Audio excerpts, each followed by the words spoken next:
imagina odiar tanto a alguien que arriesgas todo por no salvarlo?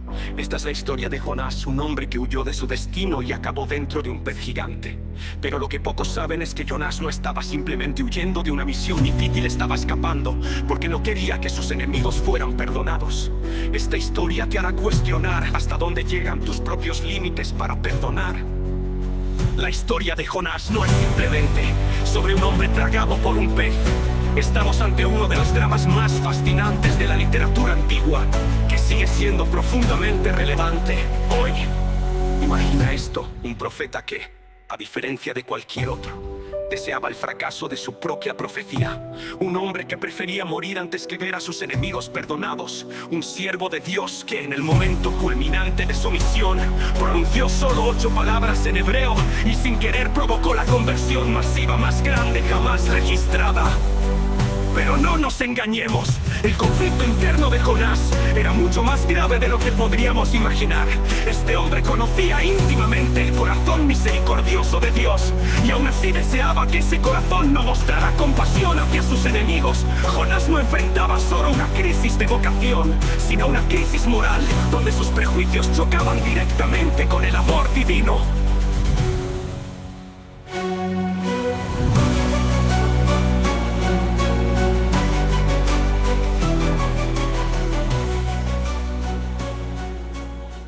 Para entender la magnitud del conflicto de Jonás, necesitamos situarnos en su tiempo.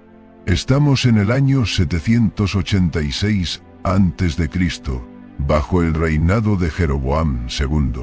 Jonás ya era una celebridad en Israel, pues había profetizado con exactitud de la expansión del territorio bajo este rey, lo que le había ganado una reputación impecable. Israel vivía una época de contrastes. Por un lado, experimentaba una prosperidad sin precedentes. El comercio florecía, las ciudades se expandían y las fronteras estaban seguras.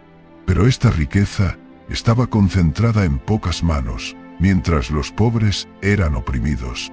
Era una sociedad dividida, donde la corrupción moral y espiritual crecía a la sombra del éxito económico. Y entonces, de todos los lugares posibles, Dios le pide que vaya a Nínive.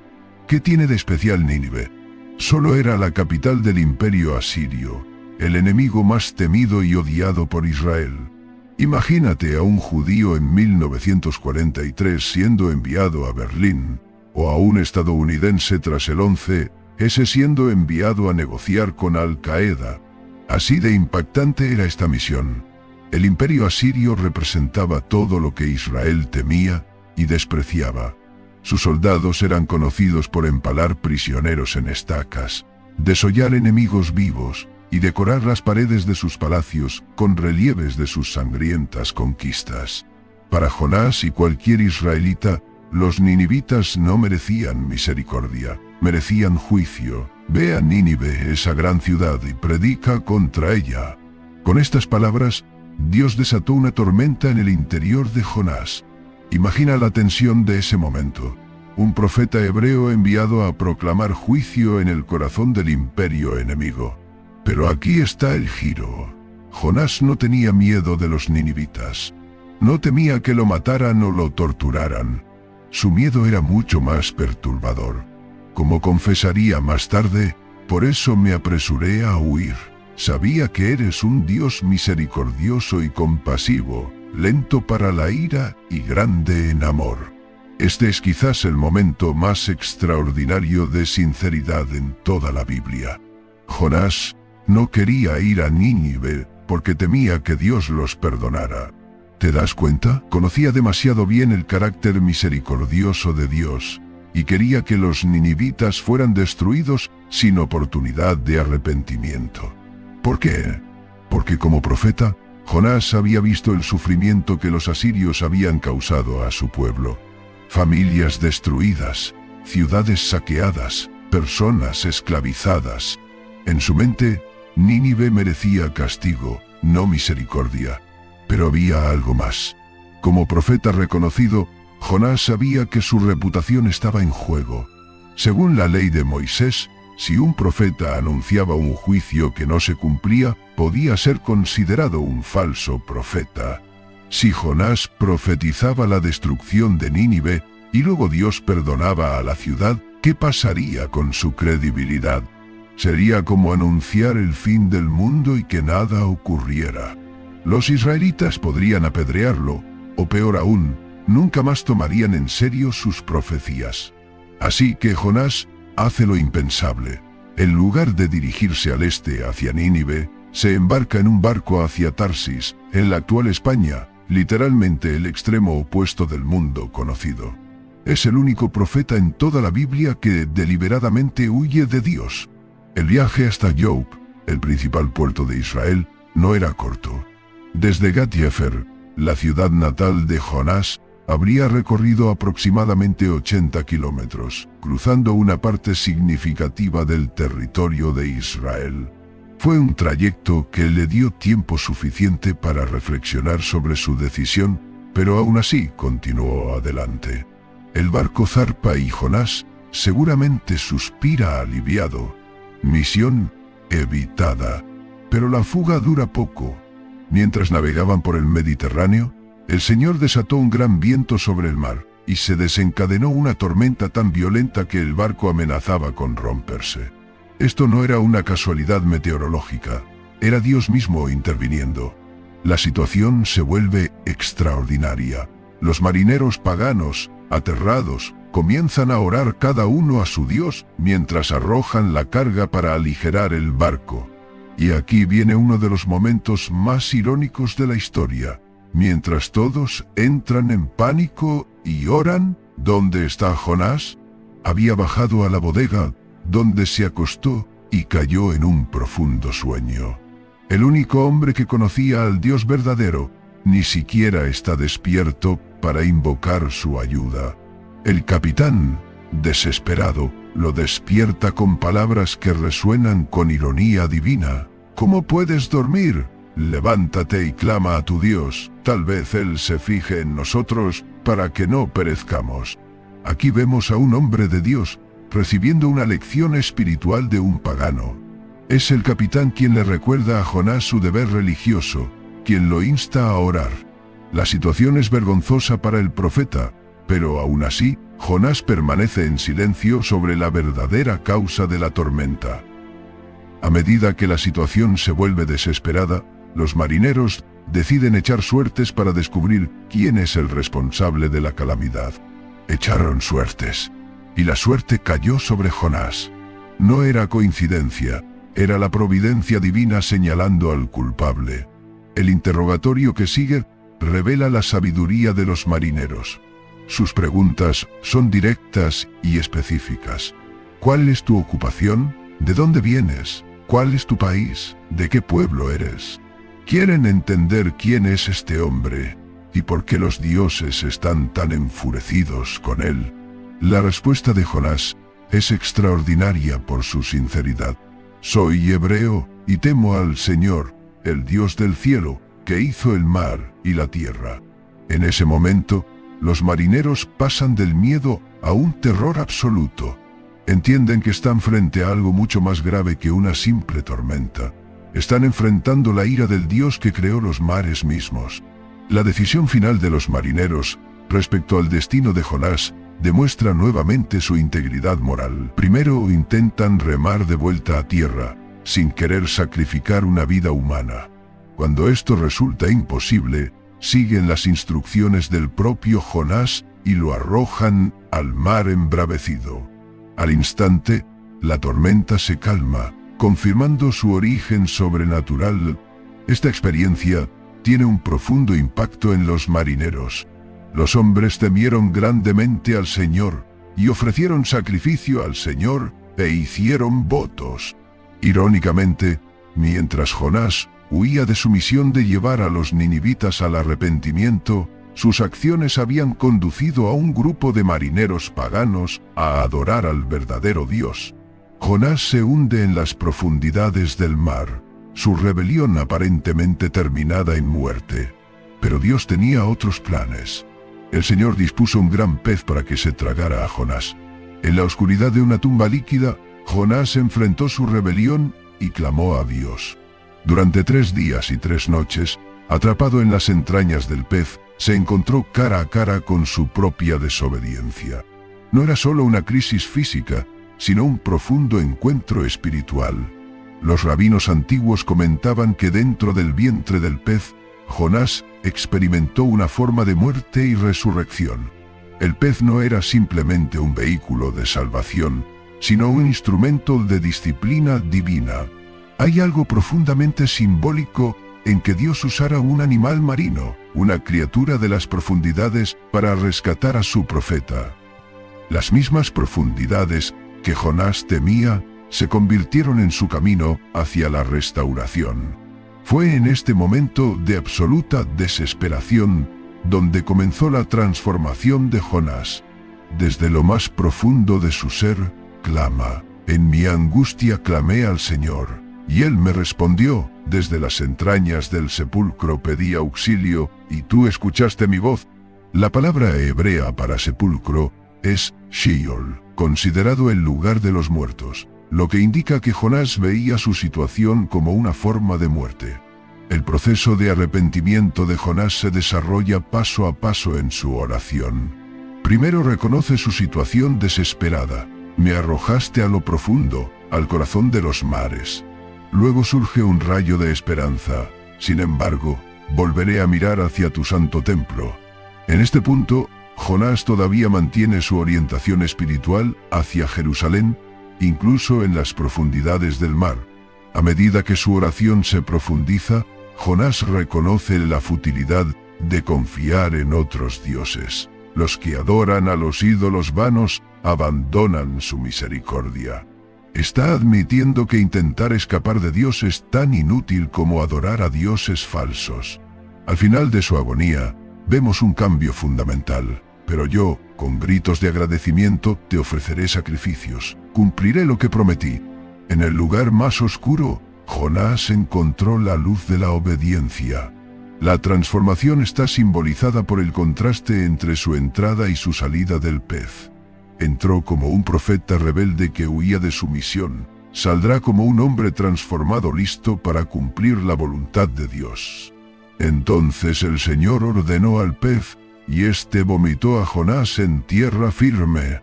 La segunda oportunidad había llegado. Y esta vez, cuando Dios le habla nuevamente, Jonás obedece. Se dirige a Nínive, una ciudad tan grande que llevaba 3 días recorrerla de un extremo a otro. Nínive no era cualquier ciudad. Era la capital del imperio asirio, la superpotencia de la época, conocida por su brutalidad inigualable. Imagina el lugar más peligroso y hostil que puedas pensar. Nínive era peor. Y allí, en medio de este coloso de maldad, Jonás comienza a predicar. Su mensaje es sorprendentemente breve. Dentro de 40 días Nínive será destruida. Solo 5 palabras en hebreo, una simple cuenta regresiva hacia el juicio. Con solo 5 palabras, Jonás desató un milagro imposible. La ciudad más cruel del mundo se arrodilló ante Dios. Mostrar una ilustración de Nínive cubierta de cilicio, con el rey arrodillado en cenizas. Los ninivitas creyeron a Dios. Proclamaron un ayuno, y desde el mayor hasta el menor, se vistieron de cilicio. Toda la ciudad, incluido el rey, que descendió de su trono, se quitó sus vestiduras reales y se cubrió de cilicio. Participó en un arrepentimiento sin precedentes. Su decreto fue extraordinario: que todos clamen con fuerza a Dios, que cada uno se convierta de su mal camino y de la violencia que hay en sus manos. Y así, la transformación fue completa. Dios vio lo que hicieron, y cómo se convirtieron de su mal camino, y cambió de parecer. No llevó a cabo la destrucción que les había anunciado. Imagina que tu peor enemigo se arrepiente sinceramente. ¿Podrías aceptarlo? Jonás no podía, y lo que sigue te sorprenderá.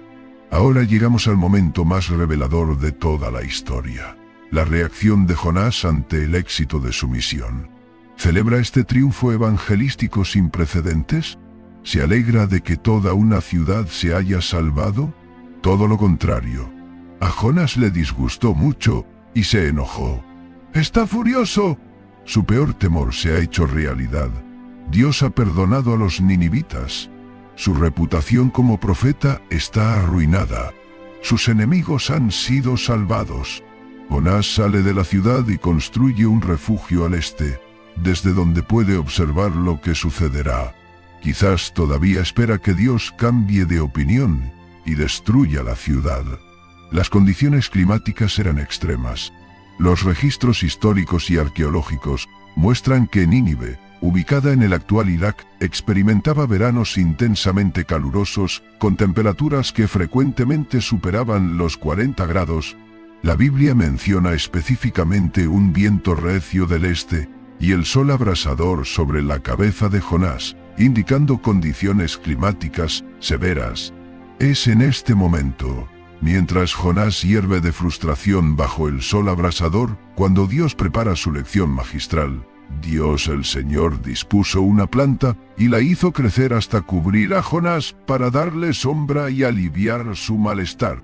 El texto hebreo usa la palabra kikayon, que muchos eruditos identifican como la planta de ricino, conocida por su rápido crecimiento y grandes hojas que proporcionan abundante sombra. El crecimiento de la planta fue claramente sobrenatural. En condiciones naturales, incluso las plantas de crecimiento más rápido tardarían días o semanas en alcanzar un tamaño capaz de proporcionar sombra significativa. Pero esta creció durante la noche. Esta planta, que crece milagrosamente en una noche, trae a Jonás un alivio tanto físico como emocional. Jonás se alegró muchísimo por la planta. Esta alegría, sin embargo, sería efímera. Al amanecer del día siguiente, Dios dispuso un gusano, el cual atacó la planta y ésta se marchitó. El tiempo divino era perfecto. El gusano no apareció por casualidad, fue específicamente dispuesto por Dios, así como lo había sido la planta. El término hebreo sugiere una designación divina específica para esta tarea. Con el sol abrasador golpeando su cabeza y un viento sofocante del este, Jonás cae en desesperación. Mejor me sería la muerte que la vida. Su reacción es completamente desproporcionada. Está dispuesto a morir por la pérdida de una planta que ni siquiera cultivó. La irracionalidad de la respuesta de Jonás es particularmente evidente cuando se compara con sus acciones anteriores. El mismo hombre que mostró indiferencia ante la posible muerte de miles de ninivitas, ahora está profundamente perturbado por la muerte de una sola planta. Y aquí viene la conclusión perfecta, la lección divina que resume todo el propósito del libro. Te preocupaste por esta planta que no cultivaste, y que creció en una noche y en una noche pereció. La matemática divina es impecable. Si Jonás puede sentir tanta compasión por una planta que vivió un solo día, ¿cómo puede cuestionar la compasión de Dios por 120.000 personas, seres humanos y numerosos animales? En Jonás 4:11, la mención específica de 120.000 personas que no distinguen su mano derecha de la izquierda se refiere probablemente a niños o personas moralmente inocentes, enfatizando la magnitud de lo que estaba en juego. La referencia a los animales es igualmente significativa, mostrando que la preocupación de Dios se extiende a toda su creación. La expansión de la misericordia divina es un tema central en esta conclusión. El propio Jonás había reconocido en Jonás 4:2 que Dios es misericordioso y compasivo, lento para la ira y grande en amor. Ahora estaba siendo desafiado a aceptar las implicaciones prácticas de este carácter divino. La Biblia termina el libro de Jonás de manera brillante, con una pregunta sin respuesta. No sabemos qué respondió Jonás, y eso es precisamente el punto. La pregunta ahora está dirigida a nosotros. En un mundo cada vez más polarizado, donde el odio al otro parece multiplicarse, la historia de Jonás nos desafía profundamente. ¿Cuántas veces somos como Jonás, reacios a extender compasión a aquellos que consideramos indignos? ¿Cuántas veces nuestros prejuicios nos impiden alegrarnos cuando personas del otro lado prosperan? Jonás era un hombre como nosotros, lleno de contradicciones, luchando con sus prejuicios y resistente al cambio. Su viaje no fue solo físico, de Israel a Nínive, sino una transformación interior que sigue resonando hoy. A veces, nuestro problema no es la falta de fe en Dios, sino nuestra dificultad para aceptar la magnitud de su misericordia. La historia de Jonás es, en el fondo, un recordatorio de que el amor de Dios es más grande que nuestros prejuicios. Nos muestra un Dios que persigue incansablemente tanto al profeta desobediente como a la ciudad pecadora. Cuéntanos en los comentarios, ¿has luchado alguna vez con perdonar a alguien que no lo merece? ¿O tal vez has sido tú quien necesitó ese perdón que parecía imposible?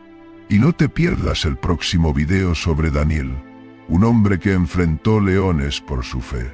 Activa las notificaciones y suscríbete si aún no lo has hecho. Recuerda, a veces nuestras mayores batallas no son contra las tormentas que nos rodean, sino contra las tormentas dentro de nosotros mismos.